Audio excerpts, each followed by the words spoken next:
Welcome to Start a Conversation. Earlier this week, I had the pleasure of sitting down with Josh Wyckoff and Sandi Williams, two very productive agents in our office.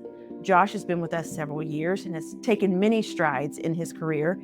It was a major shift from working for Delta as a flight attendant, and he speaks to us about client-level services. He has first, economy, coach, and premium seating. So I look forward to y'all listening to him talk about service and the different levels offered in any type of transaction.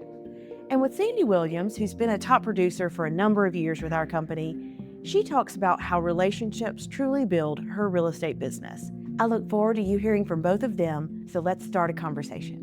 Welcome to Start a Conversation, where we dive into real estate, community, and more. With over 25 years in the industry, building businesses and community involvement, I believe real estate is about more than transactions. It's about people, stories, and the places we call home. Let's start a conversation. Welcome to Start a Conversation. Today, we're here with Josh Wyckoff. He is a 5-year veteran with 360 Real Estate. In our industry, we've had a lot of change, and we want to recognize what those changes mean to you as the client, whether you're buying a home or selling a home. And today, Josh and I will have a brief discussion on levels of service that bring the best from us to you. Josh, let's start. Okay. What level of service do you believe you provide your clients, buyers or sellers? Well, I try to provide as top-notch of this level of service as I can because I believe in building relationships. From the very first moment that I meet a client, I try to develop a relationship with them right away so that I can understand where they're at and where they're coming from.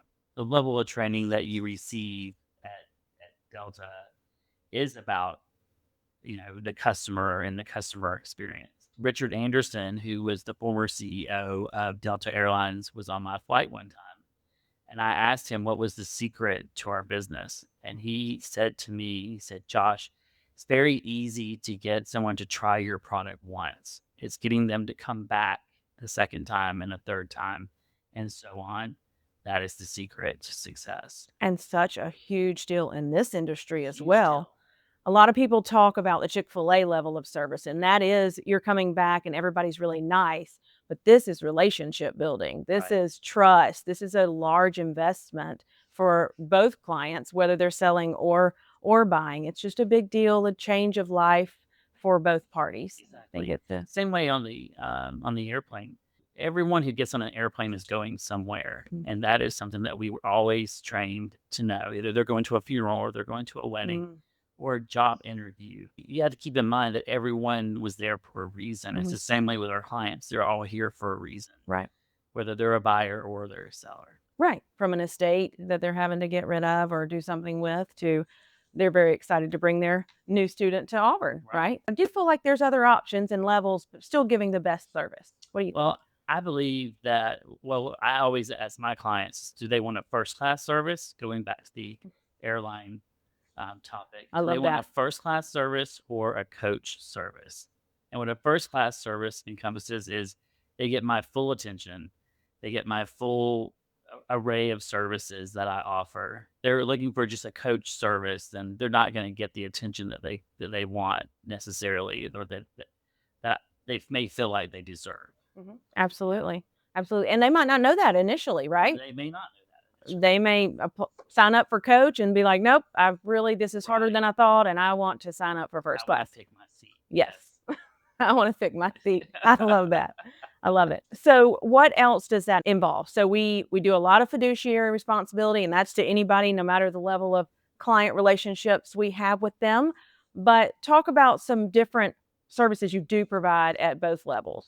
Well, for buyers, it's where are they on the top of mind every day? Am I doing daily searches for them to find them the perfect home, or are they not as in a big of a hurry to buy? Am I doing weekly searches for them and contacting them weekly? For sellers, it's a totally different ballgame because when you're representing a seller, you're representing them all the time, 24 hours a day, 7 days a week, trying to bring in as much traffic as you can, and traffic that's going to bring them the ROI that they want. Absolutely. For their property. Absolutely. Trying to price it well, price it right, and also make sure they're getting exactly what they need from the transaction. and staying on top of every lead and every conversation with other Exactly. realtors. Absolutely. That's great. So talk to me about some other levels of maybe coach, to take it back to that terminology. Are we just pushing papers? Are we just creating paperwork and letting them sign, or helping them with developing a plan and comparative market analysis for it? Well, with buyers, you want to have, a roadmap for them as well as for sellers. For buyers, your roadmap it looks completely different, right? Than it does for a seller. For a buyer, it's about what are they looking for, where do they want to be in town, what price point do they want, what are they looking for in a home, what makes them feel good when they walk in a home, and knowing that before you start looking for potential properties, knowing that these are the items that are on their punch list that makes them feel comfortable in a home, so that when you walk in, they may not get that aha, but they get that, okay, we're in the right direction Right. feeling. We're trying to get to them through all 5 senses, so to speak, Right, right? right. So that's what we're going for with the buyer. Again, whether you're looking for them every day, or if you've just auto searched, set up an auto email every day for them. I think those are 2 different levels of services as well. We are a boutique brokerage. Do you feel like you have the tools to give the white glove first class service to all clients that you run into? Yes, of course. I think that there's a list of services that we offer that are completely different than the larger brokerages that have 86 agents when we have, what, 25 But agents. There's that camaraderie mhm. among us as a team that affords us to help each other and to lift each other up and to know what's going on in each other's lives personally, so that there is an issue that arises and someone does need help with a showing, or help with a seller, or help at a closing, there's always several people who jump up and say, here, I'm here to help. And I think that Absolutely. that level of service carries over to our clients, because our clients see that we're not in competition with each other, in the sense that it's not cutthroat Right. as Right. it would be at other agencies, I would believe. I agree. And to talk to that about the sellers and giving them all the top level services you can, it's that we have a team member who could do an open house when you possibly can't, and to continue to promote the property while maybe you are having to deal with the family thing. Exactly. As well as buyers, they come in town, their schedules are not always on sync with ours, and it does allow other people to gain experience even as well, so and help us mentor them. Well, I think back to the comparison with Delta. The training that you receive at Delta is 90% customer Mm, service and 10% safety and regulations. And that level of service is important. It should be consistent across the board. And I don't think you get that when you have a large brokerage with 86 agents who have 86 different personalities. I think here we give that white glove service because it is more specialized, mhm. Hands-on. hands on. Yes. Right. Relationship, Mhm. goals, absolutely. So I love this. This is a great conversation. Anything else you'd like to share on our services? When I talk to people in town, when they think of 360, they think of me. So the people that I know in town, when they think of 360, they think of Josh, or they think of several other agents in our office. That affects change. That makes a difference in what we're doing, because that's building that level of trust that we need in order to make that happen, to make them come back, to send us a referral, to send when they send their children here to buy a home for their children to live in during college, that they come back for a game day home. And then they have a game day home and they come back and they decide they want to live here, which has been Yeah. my Yeah. experience several Yeah. times over. And so it's a tiered level of Mhm. experience always. It is. And we always want them to be able to recommend our company and our agents because we are top notch Right. and we strive to be the best that we can be. Thank you so much for joining us for Start a Conversation. This is Josh Wyckoff, and I'm Nonet Reese. Today, we're going to talk about the home buying process and talk about what we do as our jobs every day and why it's more complicated than you think. So, Sandy, tell us a little bit about you and you becoming a 360 team member. I sort of fell backwards into becoming a realtor. Why I went to real estate school is a long story, but in the process, I decided this really seemed like a cool thing to do. So And it is. You've had so much fun. and I have had a ton of fun. But I knew a few people who work in this office, one quite well, and so I set up meetings with several brokers around town, and I just really felt so at home here, and I never looked back. Well, thank you for being here. We love having you. Talk to us about the home buying process. What would you say, just off the cuff, to start us off? So off the cuff, to me, I think it's always about people, not property. So I like to begin with the end in mind, and want them smiling when they get up from the closing table, whether it's because they have That's keys good. in their hand or check in their hand or whatever. I want them to just be happy. So figuring out what your client wants. And I know for many of us, our clients come to us as complete strangers. They're Sure. referred to us, and someone trusted us enough to send a friend or a family member or someone our way. And so you have to get to know somebody and figure out what they want. And sometimes you have to help them figure out. Like they maybe don't realize. I'm myself included. I'm sure I might think I want one thing, and then once I'm really in the trenches, I realize I want something either entirely different or at least somewhat different. So just figuring out what it is that someone does want, and then how you can help them get there. Great. Absolutely.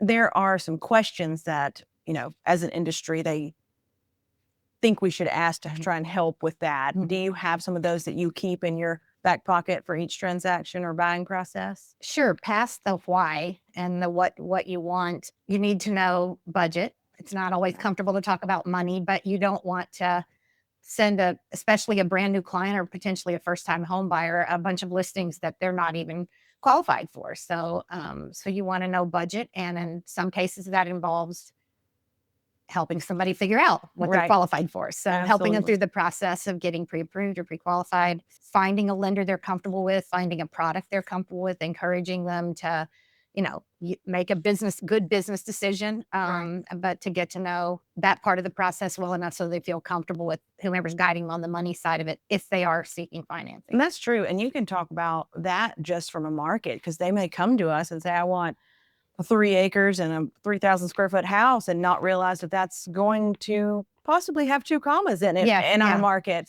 versus where they might be moving from. Right. So that's Right. a big deal to have to kind of navigate that situation. Yeah, and with- helping them know the market. Yeah, what your money will buy here. Right.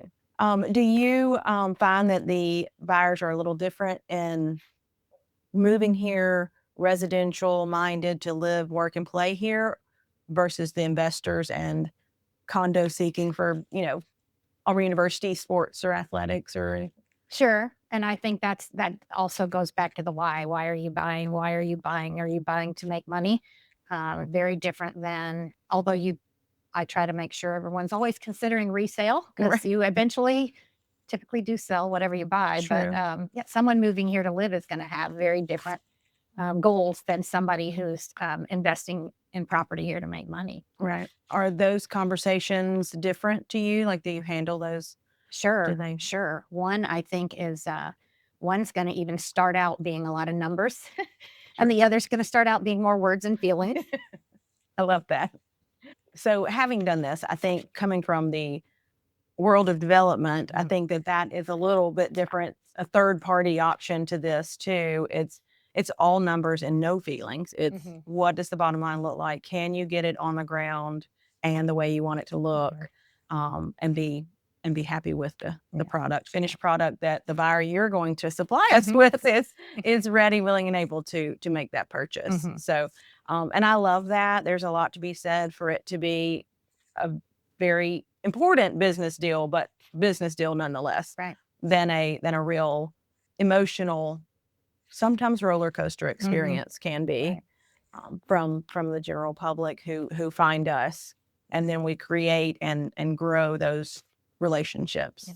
So I think that if we can talk a little bit about the experiences that we want our current relationships to have, and our future relationships, because everybody thinks it's a one and done deal. And if we make this a career, we have to follow up and keep track of and continue to really touch base with our past clients. And so I think that's a big deal. How do you think you go about doing that and keeping that experience positive? First of all, I think it's incredibly important to do that. Again, someone has trusted me enough to call me or email me and listen to my guidance through this process. And I take that very seriously. I also have met the most amazing people in my whole life in this career. And I do want to keep up with them. It does get successively harder because it's more and more people every year. Right. It's so important because I don't want somebody to think that they're finished with me and I'm finished with them when we get up from that closing table. I want them to know I'm still here when you need a plumber or when you need, not that I'm a plumber, but I do have a pickup truck and a strong back. But when if you need a dentist, if you need somebody to, give you advice on anything in this market or anything else that I might know, I just want them to know that I'm still there, that I'll always be the realtor. Right. And that's something that we've kind of built this on too is, being in the community, you're going to run into the people. You don't want them to leave you having a negative situation, and nor do I. And then also thinking through like whether it's a plumber or whether they want you to rent it out because their kids are finished with it and they're not ready to sell it.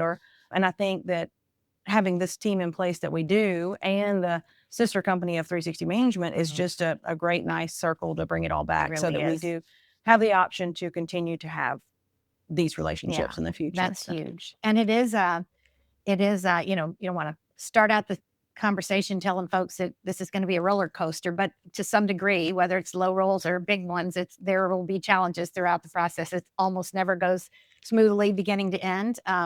It's not supposed to be. You probably wouldn't need us if it was. Right. That's what we're here for. I think setting people up step by step for what's coming next, and maybe not sharing all the rough stories we could tell of when things go awry from one step or another, and trying to stay ahead of it ourselves so that then we can just tell them what actually happened and then hopefully sharing that with an end in mind and a final decision. And I believe in telling my clients what is going on, but I will sometimes call an HVAC tech first so that I've got some bad news and some good news, or some good news and some, but if there's anybody else that will help what's in my brain, help me help them and have a more productive conversation, then I try to get that. Like we might have a problem and coming with a solution. Yes, exactly. Or at least working toward one. Right. Well, I think now we could probably talk about how many changes we've had in our industry in the last 18 to 24 months. And not just related nationally, but a lot of it does hit home right in our office. And a lot of the change has to do with buyers and sellers and how we are to move forward having an agreement in place with those buyers. And I really think it's a beautiful thing. I mean, we've had to have buyer agreements in this state for some time. And I just feel like being able to have that conversation more upfront, sharing with them the services we can provide is really a big deal and what we really want to have moving forward with our company. I think it makes it better. I know it's not easy for everybody, and it's, if you still feel like a stranger with your client in the office, then it's a different conversation than if they're your best friend and you're ready to buy something. So how will you think that's been part of your business, bring buyers into an agreement with you? I feel like it's way easier than it was when I was a novice. Part of that may just be confidence. I always had a strong team and 100% confidence in them. It took me a little while to realize I could have confidence in myself too. So it all makes sense. And I just can't really stand the thought of clients who I'm helping as buyers not being represented. Right. Knowing what a reasonable, sensible offer might be and negotiating an offer and negotiating all the terms of a contract. If that's what we do, those are probably the two biggest things that people need us for. Right. And that's the money part. That's arguably the most important part is where that final number on the bottom of that closing disclosure is going to be. And along the process, how those inspections come back and knowing what you can or should be able to ask for and which way they want to handle it. It can be money or it can be true repairs and getting the best people out there to help them with that. And I will occasionally be taken aback by a question that I didn't realize my client didn't know the answer to already, right. So that's not a fun feeling. You want to have already prepared for everything. And sometimes things work out, but that's not a fun thing. You want to have everybody prepared and ahead of time. Exactly.